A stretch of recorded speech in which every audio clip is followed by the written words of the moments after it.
I was U.S. Navy. I volunteered 1968 and got out in 1972. So I made 3 Westpacks.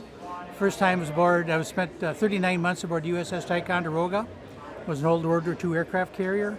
And my first deployment was up on Yankee Station, up off North Vietnam.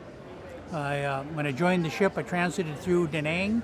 My first experience there landing was watching a bunch of helos come in, and they unloaded a bunch of VC prisoners with their arms tied in black bags over their heads. I'm going, holy cow, I'm not in Bemidji, Minnesota no more. What have I gotten myself into?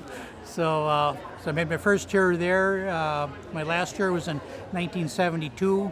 Ticonderoga had switched over from a CVA attack carrier to anti-submarine warfare. And so we did an emergency deployment there in 72. And then I also was on the Apollo 16 recovery mission. And the astronauts came back from the moon. So wouldn't trade it for the world. Had a lot of good experiences, some not so good.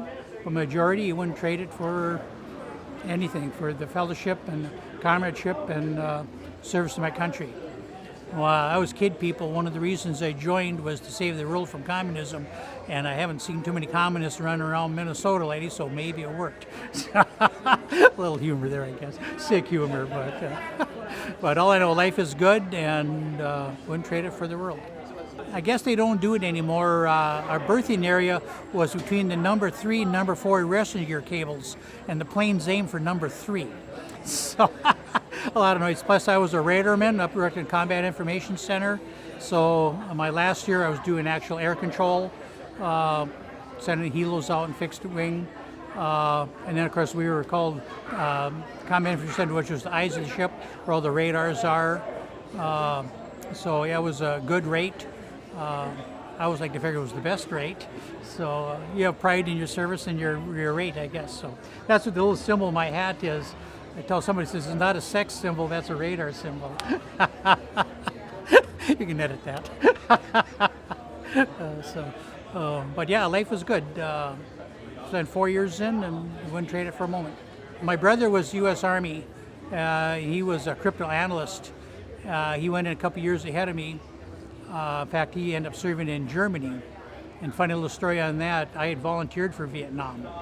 And my brother found out I had volunteered for Vietnam and figured that I was all gung-ho. He was like 5 years old myself, so I figured I was going to get shot. So, because I originally volunteered for swift boats. The Lord watches out for fools. Luckily I didn't get that.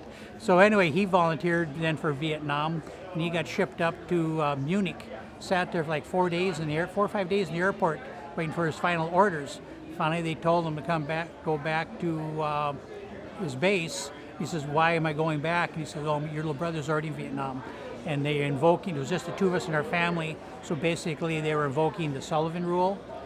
So, you know, you can't have 2 of the last family, so maybe I saved his rear end. I belong to the USS Ticonderoga Association, and we usually meet like West Coast, East Coast, and Central America, different cities every year. And we have about 1,000 members of our group.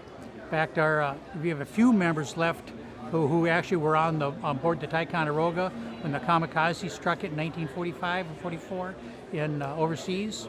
So we had quite a few men were killed on our ship during World War II. And of course, it was a ship they mothballed and then brought back. And we were, I like to tell, at the time we were maybe the super carrier of the time. So we were 900 some feet long and they put an angle deck on us. Our trips to Vietnam, though, we couldn't handle like the F-8s. We were basically A-7s, A-4s, F-8s, Corsairs, or the Skyhawks. Yeah, so we never missed a deployment. In fact, we covered for a couple other ships that had issues, and so we would cover some of their deployments. So yeah, it was a good life.